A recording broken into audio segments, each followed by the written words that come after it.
कल जो पैराग्राफ हुआ था अंत में, उसको पढ़ के आगे बढ़ते हैं। लेख चल रहा है जिसका शीर्षक है प्रेम, और इस लेख को लिखने वाले हैं सुलोचनाबाई अर्थात मौसी जी। कल लेख प्रारंभ हुआ था और जो अंत में पैराग्राफ हुआ वो इस प्रकार है कि साधारण मानव ने प्रेम को वासना का रूप दिया। वासना तो भोग का गंदा नाला है, भोग कीड़ा है उस नाले का, जो काटता रहता है तन को, मन को, और चाहता रहता है विषय वासना के साधन को। प्रेम तो भोग नहीं, प्रेम में तो भोग की गंध भी नहीं। प्रेम महाकोमल अति पवित्र भाव है। प्रेम के अभाव में जीवन रूपी पुष्प प्रस्फुटित नहीं हो पाता, जीवन शुष्क होता रहता है। शुष्कता में कहाँ सुख, किसी अभाव ने पेड़ को सुखा दिया। प्रेम के अभाव ने प्राणी के हृदय को शुष्क बना दिया। प्रेम पाता, प्रेम को जान पाता तो प्रसन्नता पाता। सरसता रग रग में पल्लवित होती और जन जन को भी प्रसन्नता लुटाता। प्रेम तृप्ति देता है, और ऐसी तृप्ति देता है कि प्रत्येक बंधन ग्रसित भावनाओं अर्थात मोह, स्वार्थ, कामना, कर्म, जप, तप आदि से मुक्त होता है और रहता है प्रेम। ऐसा प्रेम जिसका कण कण आनंद से ओतप्रोत है। आनंद तो परमेश्वर का रूप है। तो ये बात तो सबको स्पष्ट है कि भाई जैसे ही प्रेम के साथ देह बोध जुड़ जाता है, यानी शरीर की भावना आ जाती है, तो वही प्रेम वासना का रूप ले लेता है। और वासना आती है तो फिर जो कुछ भी करना चाहता है प्राणी उसमें लिप्त हो जाता है, और उसका तन और मन उसमें वो भोग का कीड़ा काटता रहता है और उसे विचलित करता रहता है। बार बार उस, क्या कहें, जब कीड़ा काटता है तो खुजली होती है, उस खुजली को शांत करने के लिए वो उस वासना को मिटाने का प्रयास करता है, भोग को पूरा करने का प्रयास करता है, किंतु फिर भी बार बार इसी तरह विषय वासना से घिरता रहता है। विषय वासना के साधन को अपनाता है और तन और मन दोनों ही उसी में लगे रहते हैं। दूसरी ओर प्रेम है जहाँ पर भोग की बात ही नहीं, उसमें तो भोग की गंध तक नहीं होती है, क्योंकि भोग है क्या? भोग है लिप्त होना। देह बोध में ही लिप्त रहता है, देह की बातें सोचता है और उसी से संबंधित सब कुछ, मन उसी में ही हमेशा लगा रहता है, लिप्त रहता है, आसक्त हो जाता है प्राणी। किंतु प्रेम में आसक्ति नहीं है, प्रेम में भोग की गंध भी नहीं होती है।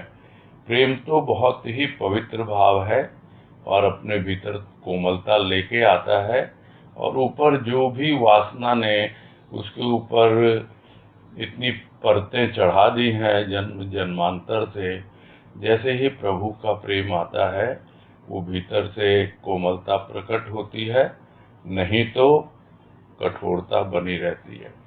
और इतनी पवित्रता है, इतनी निर्मलता है कि अपने आप ही प्रेम सब कुछ प्रक्षालित कर देता है, साफ सुथरा बना देता है अंतःकरण को। फिर उदाहरण लिया गया कि जिस तरह जल के अभाव में जीवन पूरी तरह शुष्क रहता है, पुष्प प्रस्फुटित नहीं हो पाता है, वैसे ही प्रेम के अभाव में जीवन रूपी पुष्प जो है वो खिल नहीं पाता है और रूखा सूखा जीवन व्यतीत करता है प्राणी।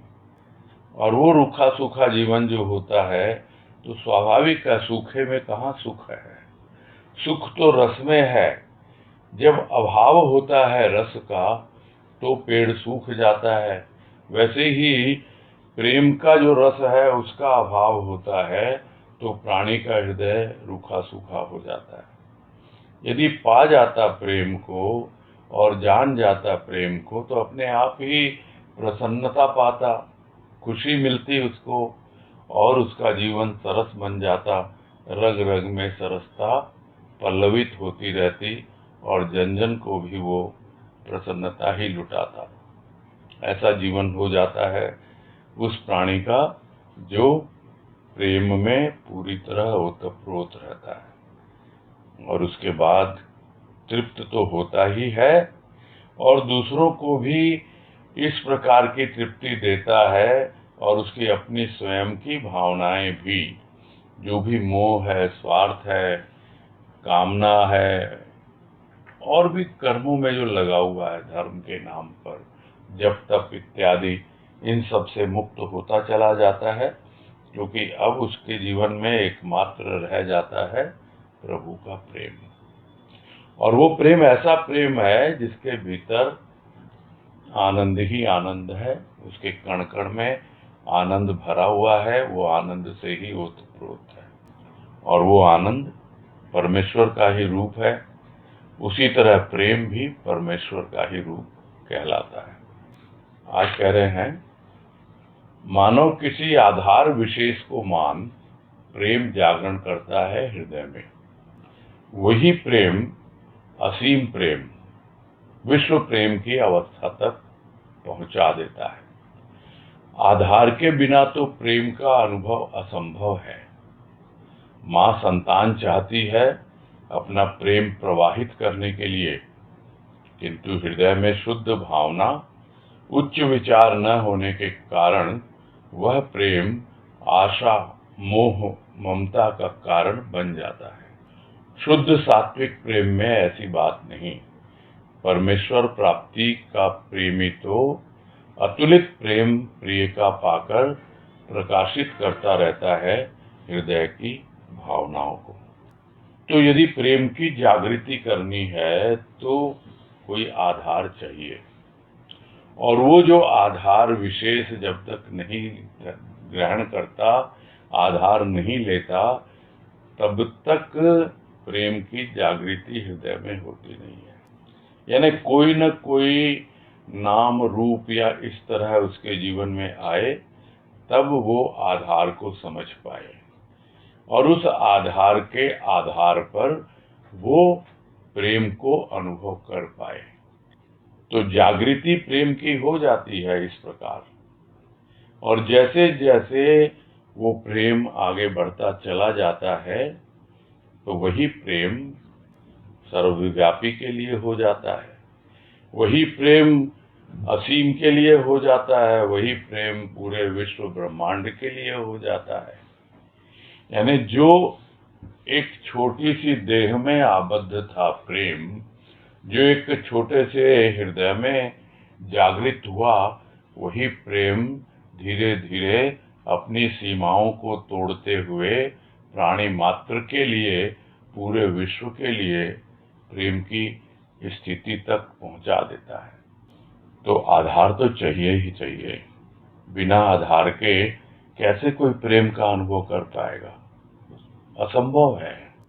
फिर उदाहरण लिया है माँ का, कि माँ के भीतर है प्रेम छिपा हुआ, और अपने प्रेम को प्रकट करने के लिए, उसको आगे बढ़ाने के लिए, उसको प्रवाहित करने के लिए चाहती है माँ, संतान चाहती है, और संतान आती है तो वैसा ही प्रेम उसके भीतर उमड़ता है, किंतु धीरे धीरे उसकी जो भावना है वो अशुद्धता में परिवर्तित होने लगती है। यानी भावना शुद्ध नहीं रह पाती हृदय में, और विचार भी उच्च नहीं रहते हैं। उसका कारण क्या है? कारण ये है कि माँ के गर्भ से जो संतान आती है वो भूमिष्ठ होती है, वो स्थूल में आती है, और जो आधार है हमारा, जो कहें सद्गुरु का, संत का, उसके हृदय से जो संतान प्रकट होती है वो सूक्ष्म में जाती है।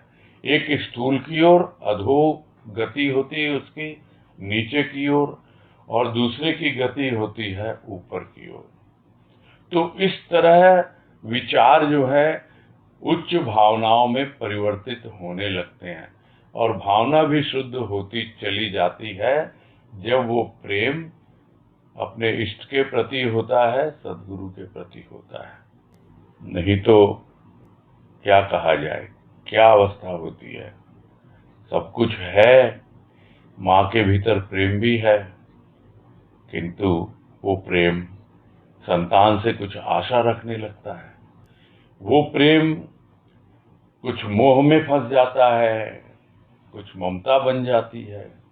तो इस तरह उच्च विचार नहीं होने के कारण वो प्रेम जो है नीचे की ओर बहने लगता है, यानी स्थूल में आ जाता है। माँ को आशा बंध जाती है, मोह होने लगता है। मोह और ममता एक साथ बोलते हैं हम।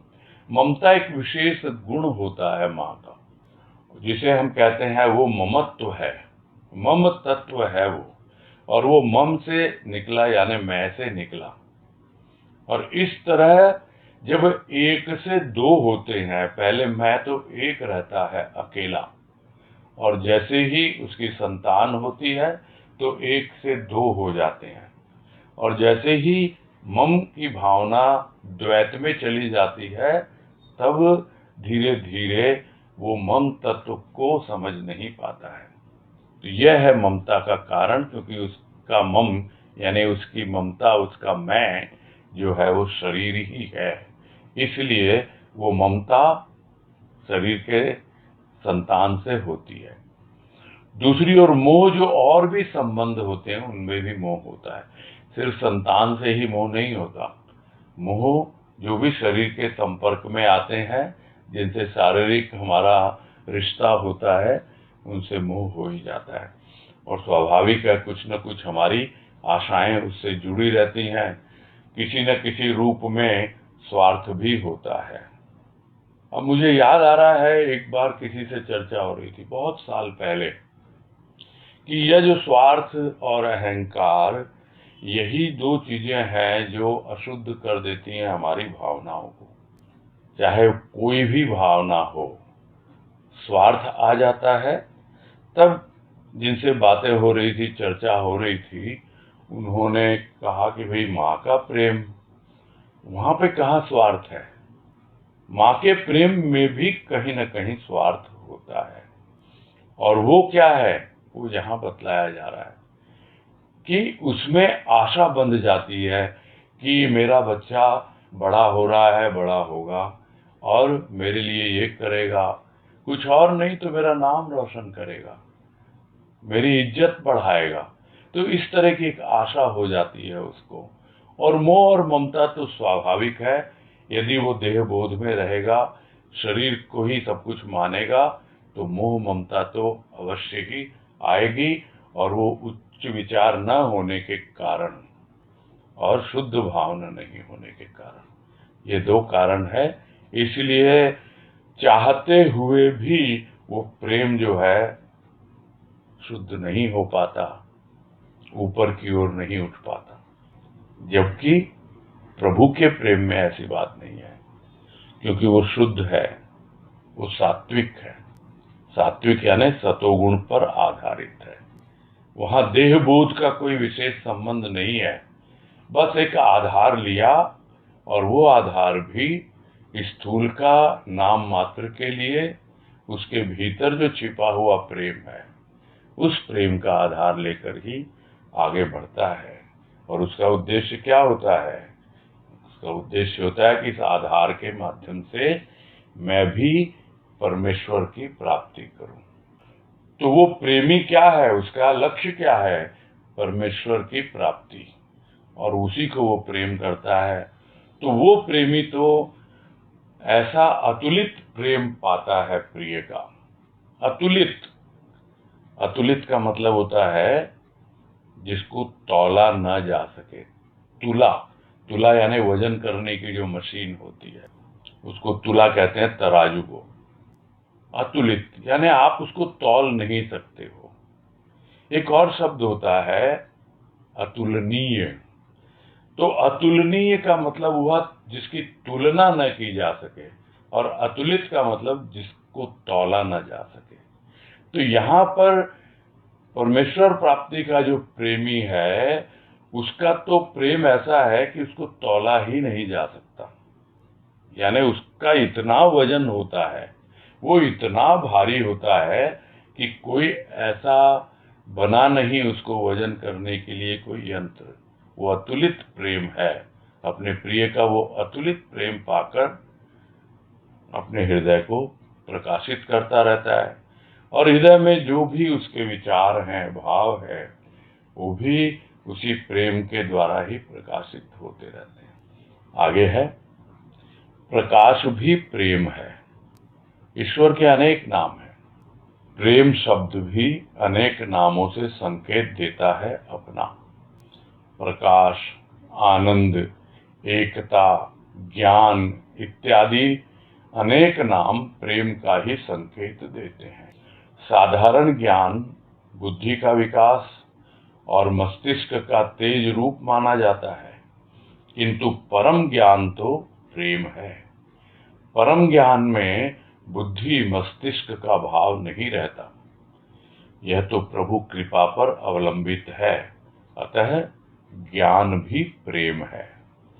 यह प्रेम जागृत होता है जब इष्ट सम्मुख होता है।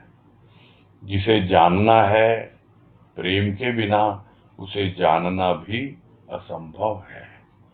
इस जानना को ही ज्ञान की संज्ञा दी।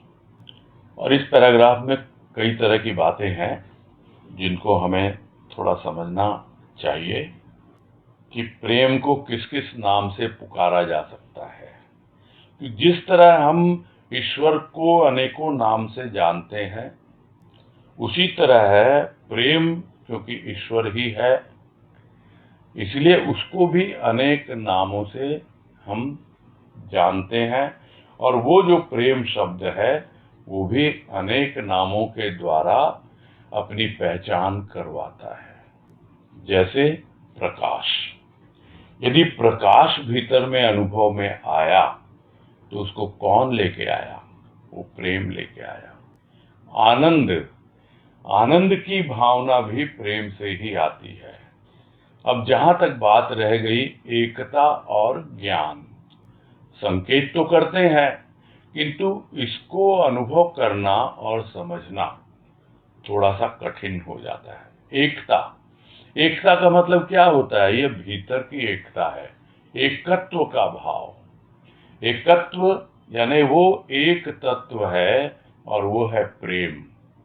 वो जो प्रेम है वो एकत्व का भाव देता है, किसी भी रूप में हम समझें। और यह भी कृपा है गुरुदेव की कि कई सालों पहले जब मुंबई के अंधेरी सदन का 25वां साल और उसके लिए पुस्तिका निकली थी रजत जयंती पर, उसमें लिखा गया था कि ये प्रेम तत्व होता क्या है।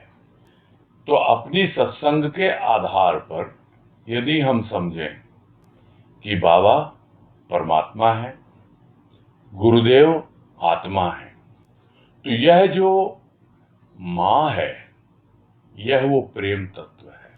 और आत्मा और परमात्मा को मिलाने वाला तत्व है यह प्रेम। यानी प्रेम एक ऐसा तत्व है जहां पे एकत्व है। कहने को तो कह देते हैं लोग कि बाबा गुरुदेव में कोई अंतर नहीं है, किंतु यदि प्रेम भीतर में नहीं है तो समझ ही नहीं पाएगा, अनुभव कर ही नहीं पाएगा, क्योंकि वो प्रेम तत्व जो है वही बाबा और गुरुदेव को एकत्व की भावना देता है। यानी दोनों एक ही है, तो वो है एकता।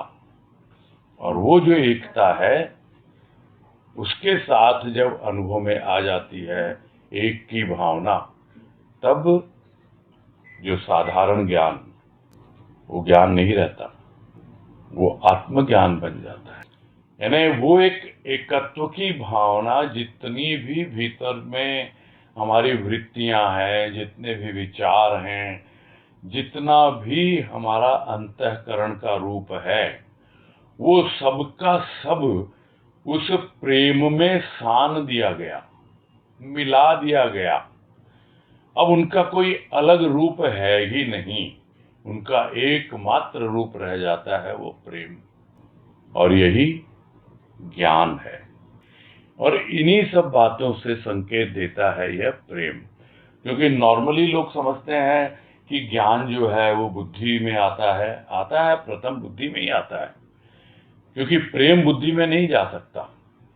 हाँ, भाव जा सकता है बुद्धि में, किंतु प्रेम तो हृदय का विषय है, और वो धीरे धीरे जब हृदय का विकास होता है तब बुद्धि का कोई काम जरूरत पड़ती नहीं है, प्राणों तक पहुंच जाता है वो प्रेम।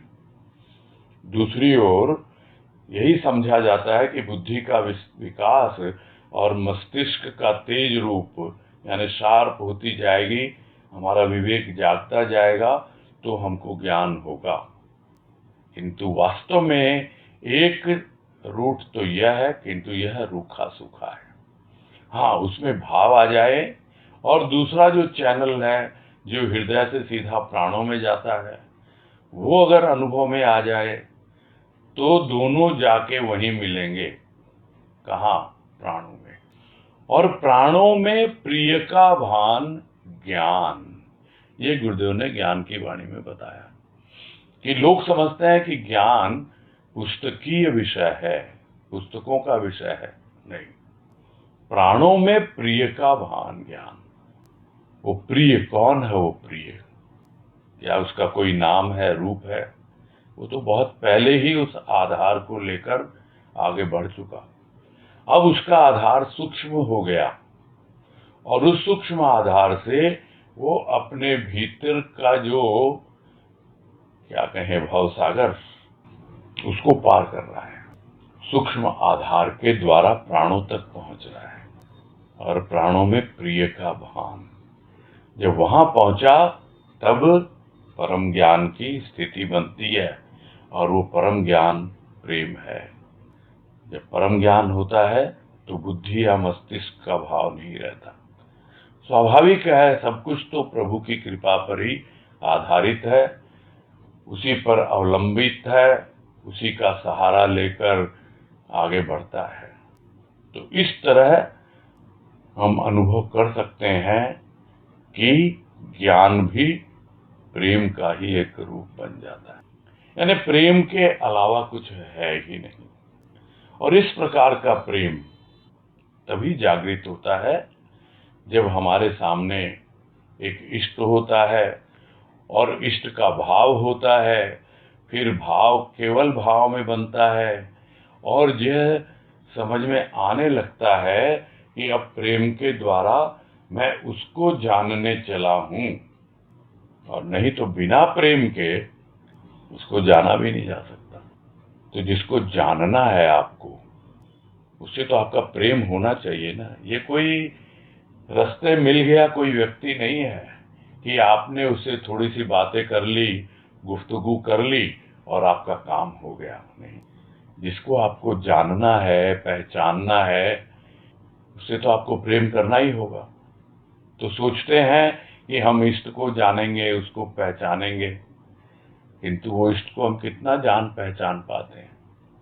प्रथम तो इष्ट ही होता है हमारे भाव में, किंतु बाद में इष्ट का भाव आता है, उसका प्रेम आता है।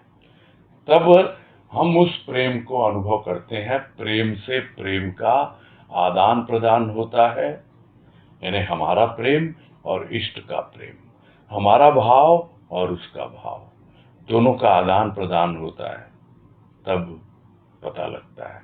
और यदि हमें प्रेम ही नहीं है उससे, तो बिना प्रेम के तो जिसको हम जानना चाहते हैं वो असंभव है। और जैसे जैसे जानते जाएंगे, आगे बढ़ते जाएंगे, और जानना ही तो ज्ञान है, जानकारी नहीं है ज्ञान। पुस्तकों से जानकारी मिलती है, नॉलेज मिलती है, किंतु अनुभव से ज्ञान मिलता है, नोइंग होती है, यानी जाना जाता है। और ये बिना प्रेम के संभव नहीं है। आगे है, प्रेम का संबंध प्रतिभा से है। स्थूल तो निमित्त बनता है, वास्तव में भाव ही प्रतिभा है। आकर्षण प्रतिभा में है। प्रतिमा मिट्टी की है, किंतु जिस रूप विशेष को मानता है, उसकी शक्ति, उसके गुण, उसके भाव तो अविनाशी हैं। अविनाशी भाव सदा प्रतिभापूर्ण है। और यहाँ पर दो शब्द लिए गए हैं, प्रतिभा और प्रतिमा। उसको लेके कंफ्यूजन नहीं होना चाहिए, क्योंकि जो प्रिंट किया हुआ है उसमें प्रतिभा ही समझ में आ रहा है और भाव भी वही बन रहा है कि छिपी हुई एक प्रतिभा। प्रतिभा क्या है? हर एक के भीतर किसी न किसी रूप में कुछ है बनने की, कुछ जागृत होने की, और प्रेम तो लेकर आया है, क्योंकि प्रेम परमात्मा का रूप है। परमात्मा सबके भीतर विद्यमान है प्रेम के रूप में। और जैसे जैसे वो प्रेम प्रकट होता है, तो जिसको हम कहते हैं, उसकी प्रतिभा जो है विकसित होती है। सामने कोई आता है स्थूल रूप में, वो तो एक निमित्त मात्र है कि उसका आधार लेकर, भले ही वो कोई प्रतिमा ही क्यों न हो, उसका आधार लेकर के वो आगे बढ़ता है। किंतु जब उस आधार के साथ, उस प्रतिमा के साथ भाव से जुड़ता है वो, तब वो भाव की प्रतिभा है। यानी उसकी ब्रिलियंस है कि कितना कितना भाव हमारे भीतर बढ़ता चला जाए, कितना कितना प्रेम हमारे भीतर बढ़ता चला जाए, और वो जो आकर्षण है वो भीतर से बढ़ता जाता है। तो वो आकर्षण प्रकट होता है उस प्रतिभा के द्वारा। तो इस तरह अनुभव करता है प्राणी कि प्रतिमा तो मिट्टी की है, किंतु मैं जिस रूप विशेष को मानता हूं, मैं इस प्रतिमा को नहीं, इसके भीतर छिपी हुई शक्ति को, उसके गुण को, उसके सूक्ष्म प्रेम और भाव को मानता हूं, और वो तो अविनाशी है। और जो अविनाशी भाव जो होता है, वो हमेशा प्रतिभा से ओतप्रोत रहता है। यानी वो हमारे भीतर जितने भी ऊपर आवरण पड़े हुए हैं, जो हमारी भीतर छिपी हुई प्रेम की प्रतिभा है, या प्रभु को पाने की या ज्ञान प्राप्त करने की जो भी संभावनाएं हमारे भीतर छिपी हुई हैं, वो प्रकट करता है वो अविनाशी भाव। सबके भीतर है वो संभावना, सबके भीतर वो प्रतिभा है। तो अविनाशी का भाव लेके चलेंगे कि यह प्रेम तो अविनाशी है, यह भाव तो अविनाशी है, और सामने प्रतिमा है मिट्टी की, किंतु मुझे उस प्रतिमा के भीतर छिपी हुई जो प्रतिभा है, मुझे उससे मतलब है। उसके भीतर जो गुण है, उसके भीतर जो भी भाव है, प्रेम है, जो भी शक्ति का रूप है, मैं उसके साथ जुड़ रहा हूं और अपने भीतर के छिपे हुए प्रेम और भाव की जो प्रतिभा है उसको प्रकट कर रहा हूं। तो इस प्रकार से हमको समझ में आ जाता है कि प्रेम का संबंध प्रतिभा से है। आगे कह रहे हैं, मनुष्य मानता आया देवी देवताओं को, परंतु फिर भी प्रेम का अभाव अधिकतर देखा जाता है। कारण यह है कि प्रदर्शन को अधिक प्रधानता देता रहा है। जिसकी पूजा करता है, उसके गुणों से, उसकी शक्ति से परिचय न हुआ, और न मानसिक स्तर इतना उच्च बनाने की अभिलाषा ही रखी। जिनके दिल में अभिलाषा थी, वे तो समा गए प्रिय के प्रेम में। तो मनुष्य मानता तो आया है देवी देवताओं को, देखते हैं अभी भी मान रहे हैं लोग, साधारणतः देखा ही जाता है, मेजॉरिटी ऐसे ही लोग हैं। किंतु क्या वो सिर्फ प्रतिमा जो मिट्टी की है, उसके भीतर छिपे हुए प्रेम को अनुभव कर पाते हैं? क्या वो उस प्रेम से सरोकार रखते हैं? कि भाई आए देवी देवता के दरबार में, मत्था टेका, बस हम तो प्रेम के वशीभूत आ गए। है नहीं ये स्थिति। तो मानता तो आया देवी देवताओं को, अब भी मानता है, किंतु फिर भी प्रेम का अभाव तो देखा ही जाता है। उसका कारण क्या है? उसका कारण यह है कि सब कुछ दिखावा है, प्रदर्शन है, उसी की प्रधानता है, बढ़ चढ़कर प्रचार है। और लोगों को स्वाभाविक है, जो स्वार्थ में खेलते रहते हैं, एक दूसरे से स्वार्थ का ही संबंध रखते हैं, तो वो तो देवी देवताओं से भी, भगवान से भी स्वार्थ का ही संबंध रखेंगे। तो वहां प्रेम कहाँ से आएगा? दिखावा होता है, उसमें प्रदर्शन होता है, उसी को प्रधानता देता है। फिर तो जिसकी पूजा करता है, उसके क्या गुण है, उसके भीतर क्या शक्ति छिपी हुई है, इन सब से परिचय नहीं होता उसका, और नहीं उसके भीतर वो परिचय प्राप्त करने की कोई इच्छा होती है। उसे क्या लेना देना, उसको तो अपना स्वार्थ पूरा करना है। एक मन्नत मांगी, माथा टेका, प्रसाद लगाया और चल दिया, वितरित कर दिया सबको। फिर जब मन्नत पूरी हो गई, फिर आया, माथा टेका, प्रसाद लगाया, फिर वितरित कर दिया सबको। हो गया काम, स्वार्थ पूरा हो गया। गुणों से क्या लेना देना, उसकी शक्ति से क्या लेना देना, तो उसके लिए कोई जरा भी रुझान ही नहीं, इंटरेस्ट ही नहीं है। तो उसकी शक्ति से परिचय नहीं हुआ, और नहीं उसका मानसिक स्तर इतना ऊंचा था, या वो चाहे कि मैं अपना जो भीतर का मानसिक धरातल है उसको और ऊपर उठाऊं, वैसी भी इच्छा नहीं है उसके भीतर, कोई अभिलाषा ऐसी है ही नहीं। सब कुछ बढ़िया चल रहा है। भाई क्या आप लेके बैठे हो, ये सब प्रेम प्रेम कर रहे हो? इतना बढ़िया तो चल रहा है, इतना तो अच्छे से सत्संग कर रहे हैं, इतने अच्छे से हम सब कुछ कार्य कर रहे हैं, और फिर ये सब बातों का क्या महत्व है? किंतु जिनके दिल में थी अभिलाषा, उनको तो प्रेम के सिवा कुछ नहीं चाहिए। तो वो तो अपने प्रिय के प्रेम में समा जाते हैं, अपना प्रेम उसके प्रेम में पूरी तरह समाहित कर देते हैं, और यही प्रयास करते हैं, यही आस करते हैं कि हमारा अंतःकरण भी पूरी तरह से उसके प्रेम से ओतप्रोत हो जाए। तो ये तो अपनी चॉइस है। प्रेम घटित होता है, बाई चांस भी होता है, किंतु वो बाई चांस यदि आपकी चॉइस न हो तो फिर आगे बढ़ता नहीं है। उसको कहा जाता है लक बाई चांस।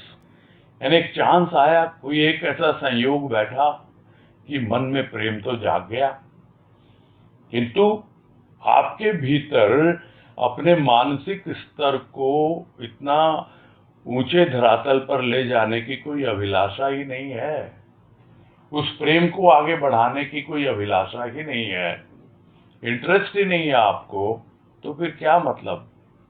चल रहा है, बहुत बढ़िया चल रहा है, और उसी को मैं कहा करता हूं कि कंफर्ट जोन, आराम से चल रहा है जीवन।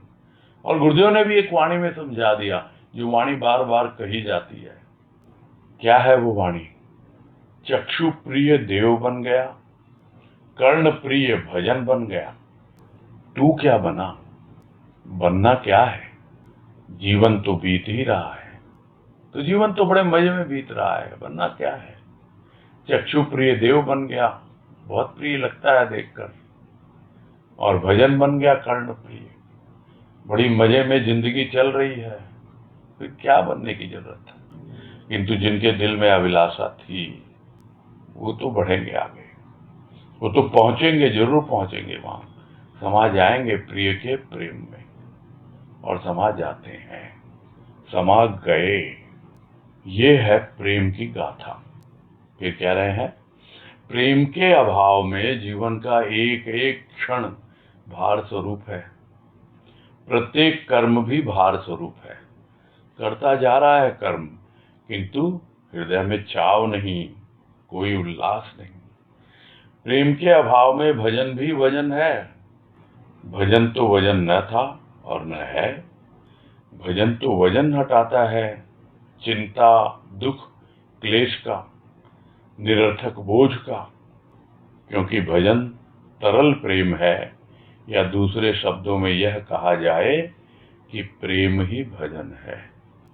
तो प्रेम का अभाव क्या क्या कर सकता है, ये खुद को समझने के लिए है। इन सब बातों से हम अपना मूल्यांकन कर सकते हैं कि हमारा जीवन कैसा व्यतीत हो रहा है। यदि प्रेम का अभाव है तो एक एक क्षण भार स्वरूप लगेगा, और यदि प्रेम का अभाव नहीं है तो एक एक क्षण भाव स्वरूप लगेगा, यानी भाव ही भाव रहेगा जीवन में, अभाव है ही नहीं वहां, क्योंकि प्रेम का भी अभाव नहीं और भाव का भी अभाव नहीं, और नहीं तो एक एक क्षण भार स्वरूप। और जो कुछ भी करेगा बोझ है वो, क्या करें भाई, करना ही पड़ेगा। सुबह जल्दी उठना ही पड़ता है, ये करना पड़ता है, वो करना पड़ता है, इसको संभालना, उसको देखना, कितने फंस गए हम तो। सारे कर्म एकदम भार स्वरूप प्रतीत होते हैं, किंतु जब प्रेम आ जाए ना तो वो एकदम बदल जाता है जीवन। तो भार स्वरूप क्यों लगता है? क्योंकि कर्म तो करता जा रहा है, अब हृदय में कोई चाव भी नहीं है, उल्लास भी नहीं है। भले ही पूजा के नाम पर, उपासना के नाम पर, धर्म के नाम पर कितने ही कर्म किए जा रहा है, अगर हृदय में चाव नहीं है, चाव आएगा कहां से? प्रेम से आएगा। और उल्लास नहीं है, क्योंकि प्रेम का अभाव है। और प्रेम का यदि अभाव है तो जो भजन कर भी रहा है, सुमिरन कर भी रहा है, वो भजन भी एक वजन है, वो भी भार है उसके ऊपर। किंतु वास्तव में देखा जाए भजन तो कोई वजन नहीं है और न था। लेकिन कौन सा भजन वजन नहीं, जो प्रेम और भाव से ओतप्रोत होकर किया जाए। और जो प्रेम और भाव से ओतप्रोत होकर भजन किया जाता है, वो भजन तो वजन हटाता है। कौन सा वजन हटाता है? चिंता का। फिर चिंता नहीं रहती है। दुख, क्लेश, जो कुछ भी निरर्थक का मतलब क्या है? जिसकी कोई जरूरत ही नहीं, जो कोई अर्थ रखता ही नहीं। छोटी छोटी बातों का हम बोझ दिल पे लेके बैठे रहते हैं, जिनका कोई अर्थ ही नहीं है। और भजन में बैठ गए, कोई प्रेम नहीं, कोई भाव नहीं, तो कैसे चिंता दूर हो, दुख और क्लेश कैसे हटे? उसका वजन तो पड़ा ही रहेगा। किंतु भजन को ही अगर वजन मान लिया, मान क्या लिया है? क्यों? क्योंकि हृदय में चाव नहीं है, उल्लास नहीं है, इसलिए। नहीं तो भजन तो तरल है, बहता हुआ प्रेम है वो तो प्रेम करो, भजन करने या नहीं करने पे ध्यान ही मत दो, अपने आप भजन होगा। भजन को ये नहीं कि गाना है हमको, कोई संगीत है। भजन मतलब जो भी कार्य हम कर रहे हैं वो प्रभु की सेवा है। जो कुछ भी हम प्रेम पूर्वक कर रहे हैं वो उसका भजन है, यानी प्रेम ही भजन बन जाता है। तो दूसरे शब्दों में प्रेम इतना तरल होता है कि वो बहता चला जाता है। प्रत्येक कार्य इतनी सुगमता और सहजता से होते चले जाते हैं। जो जीवन भार स्वरूप लगता था, एक एक क्षण बिताना भारी हो रहा था, जब प्रभु का प्रेम आ जाता है, अब उसको अलग से बैठ के कोई सुमिरन करे, भजन करे, कुछ नहीं, बड़ी सहजता से अपने आप ही प्रेम में जीता है और उसका भजन होता रहता है। फिर कह रहे हैं, स्रोत का प्रवाह बहा देता है कूड़े करकट को, प्रेम का प्रवाह बहा देता है हृदय के निरर्थक भार को। प्रेम निर्जीव को भी सजीव बना देता है, जीव को शिवत्व भाव प्रदान करता है। प्रसन्नता का प्यासा प्राणी वस्तुओं का अवलंबन ले जड़त्व धारण कर बैठा। प्रेम ने चेतना दी प्राणों में, गति दी हृदय में, आनंद की, स्थिति दी सत्य की। अभाव में जगत पसारा था, प्रेम के भाव ने जगत पसारे को समेट लिया, समेट लय किया अपने में। अब प्रेम ही प्रेम। तो जिस तरह कोई भी बहता हुआ झरना है, बहता हुआ जल है, वो बहा देता है, अपने साथ कूड़े करकट को ले जाता है।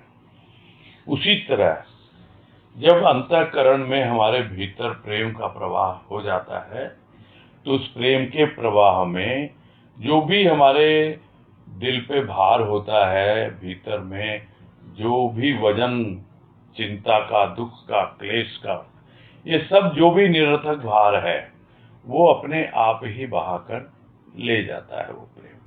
और फिर क्या अनुभव करता है कि अरे अभी तक तो इस वजन के द्वारा मैं दबा जा रहा था, प्राण होते हुए भी मैं निष्प्राण था, निर्जीव बना हुआ था, और ये प्रेम आया और उसने निर्जीव को भी सजीव बना दिया।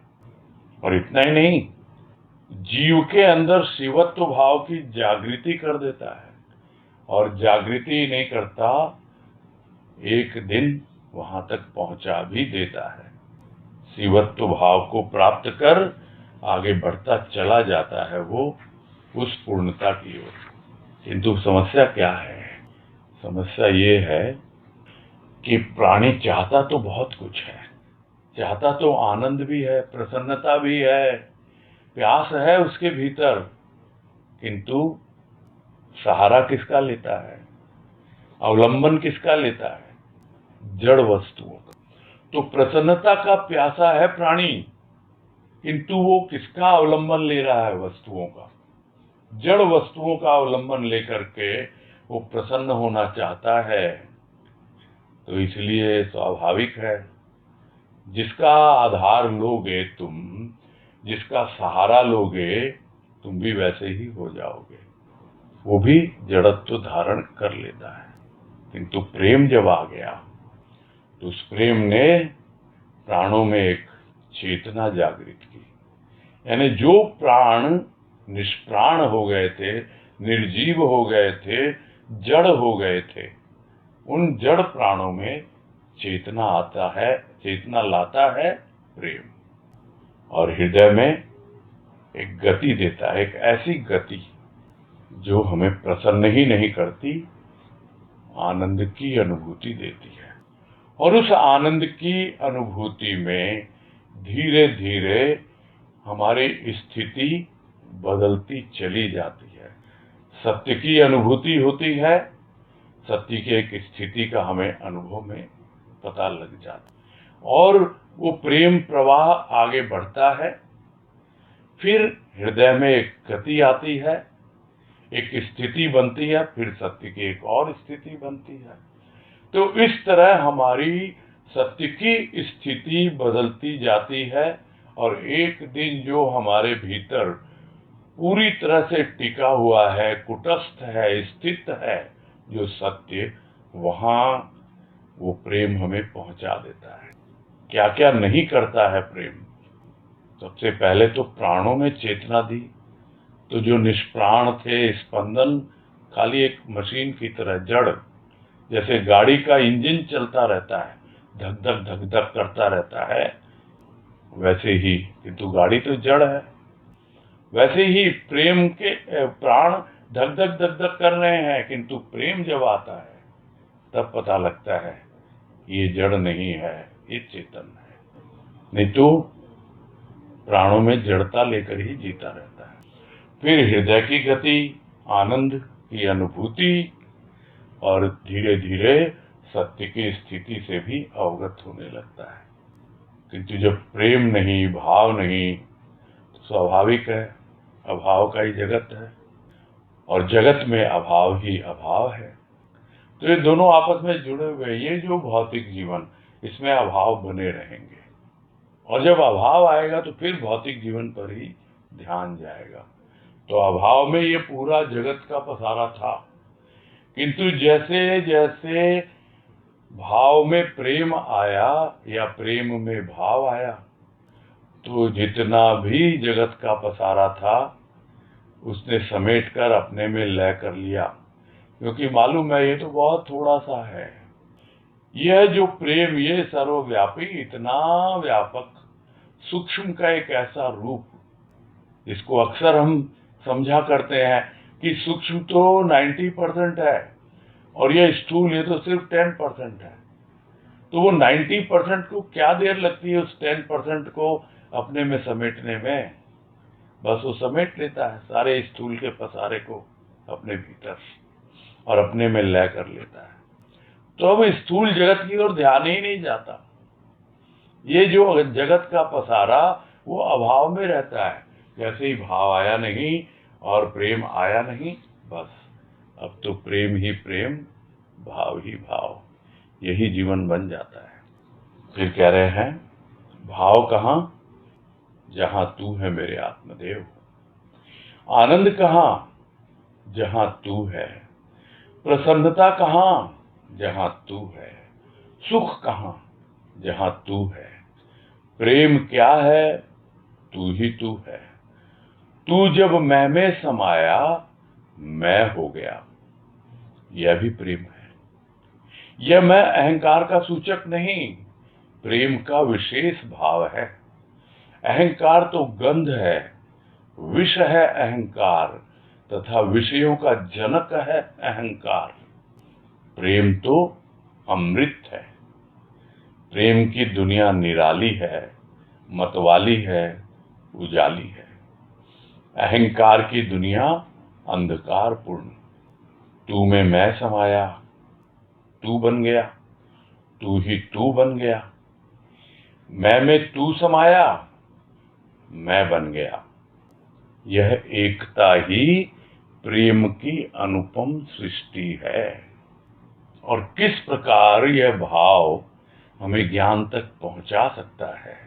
यह भाव जिसमें प्रेम पूरी तरह ओतप्रोत है, इतना स्पष्ट रूप से यहाँ पे वर्णन किया गया है। यदि हम कम से कम समझ भी लें इसको, तो लगता है कि हाँ, यदि एक भक्त का ऐसा अनुभव हो सकता है तो हमारा क्यों नहीं हो सकता। तो कहाँ पर है भाव? भाव तू ही तो है। जहां तू है वहां भाव है। और तू है कौन? तू क्या बाहर बैठा हुआ कोई मूर्ति है, तस्वीर है? नहीं, तू मेरी आत्मा में बैठा हुआ मेरा आत्मदेव है। वहां है भाव। आनंद कहाँ है? जहां तू है। यानी जहां कहीं भी तू है वहां आनंद ही आनंद है, प्रसन्नता ही प्रसन्नता है, सुख ही सुख है जहां तू है। तो फिर प्रेम क्या है? प्रेम तो तू ही तू है। तू और है क्या? तू मेरा आत्मदेव, तू परमात्मा देव, सब कुछ तो तू ही है। तो क्या परमात्मा में और प्रेम में कोई अंतर है? तो प्रेम यही है कि बस अब तू ही तू है, तेरे सिवा कुछ नहीं। तो तू जब मैं में समा गया तो मैं हो गया। यानी अब पूरी तरह से अहंकार शुद्ध हो गया, यानी ज्ञान हो गया। वो तू जो प्रेम है वो मैं में समा गया, क्योंकि प्रेम ऐसा है जहां पे दो रह ही नहीं सकते हैं। प्रेम गली अति साकरी, जहां में दो न समाए। जब मैं था तब हरि नहीं, अब हरि है मैं नहीं। तो मैं हूं ही नहीं, किंतु फिर भी मैं हूं। तो वो मैं कौन है? वो प्रेम है। तो तू जब मैं में समाया तो मैं हो गया, यह भी प्रेम का ही रूप है। यह मैं अहंकार सूचक नहीं है जिसको हम बार बार मैं कहते हैं। यह तो प्रेम का एक विशेष भाव है, जहां पर पूरी तरह से मैं में तू यानी प्रेम समा गया। अहंकार तो एक गंध है, दुर्गंध है, विष की तरह है, विषयों में उलझाता है, विषयों का जनक है। तो ये सब बातें तो हमें पता है। और प्रेम जब आ गया तो स्वाभाविक है अहंकार अब रहेगा नहीं। धीरे धीरे अमृत का रूप आ जाता है और प्रेम हमें ले जाता है उस अमृत तत्व तक, उस आत्म तत्व तक। तो प्रेम तो अमृत है, और प्रेम की जो दुनिया बिल्कुल निराली, मतवाली, उजाली, क्या क्या विशेषता बताई जाए, बिल्कुल अलग दुनिया है। वहां पे कोई मत नहीं चलता, एक ऐसा मतमस्त हो जाता है प्राणी कि बस कोई मत रहता ही नहीं, प्रेम ही प्रेम रहता है, और उसी का प्रकाश रहता है, उसी का उजाला रहता है। जबकि अहंकार की दुनिया, वहां तो अंधेरा ही अंधेरा है, वो तो अंधकार पूर्ण है, क्योंकि अहंकार का दूसरा नाम अंधकार है। तो क्या बात है चल रही थी, इसीलिए फिर से आ रहे हैं उस बात पर कि तू में मैं समाया। ये तो पहले हुआ, तो तू में मैं समाया तो तू बन गया, और तू ही तू बन गया, और मैं में तू समाया तो मैं बन गया। यानी अब क्या, तू कौन और मैं कौन? तो यह जो एकता है, यानी यह जो एकत्व है, यह जो एक तत्व है, यह एक तत्व, यह कुछ और नहीं है, यह प्रेम है। और यह एकत्व ही, एकता ही प्रेम की अनुपम सृष्टि है।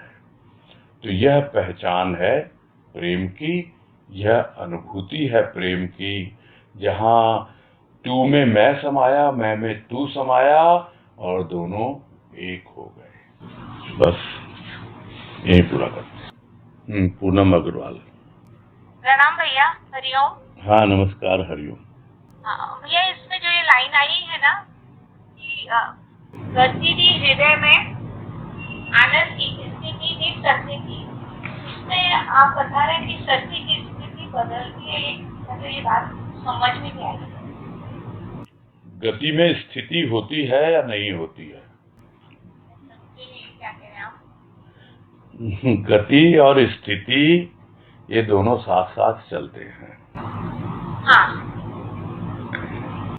स्थिति का मतलब यह नहीं कि ठहर गए, स्थिति का मतलब यह होता है कि हमारी क्या कंडीशन है, यानी सत्य की क्या स्थिति है हमारे भीतर। जब हम आनंद में गतिशील हैं, हृदय में प्रेम प्रवाहित हो रहा है और गति है आनंद की, तो जो हमें आनंद मिल रहा है उसमें हमारे भीतर जो सत्य की क्या स्थिति है, यानी क्या हम उस सत्य को अनुभव कर पा रहे हैं, वो प्रेम बतलाएगा। स्थिति का मतलब यह नहीं है कि वहीं टिक के बैठ गए, वो तो हर जगह है, वो सत्य तो हर जगह है। आपको बस उसकी कंडीशन, यानी किस स्थिति में वो सत्य है। स्थूल में भी है वो सत्य, सूक्ष्म में भी है, मन में भी है, बुद्धि में भी है, चित्त में, अहंकार में, सब में सत्य है। तो उस वक्त हमारी जो स्थिति है, सत्य की स्थिति, वो हमको देखना है कि हाँ भाई, हमारे भीतर सत्य किस स्थिति में है। और फिर वो टिक गया, आपकी एक स्थिति बन गई ना, आपने जान लिया उसको कि हाँ भाई, यहाँ पर मेरी स्थिति सत्य की है।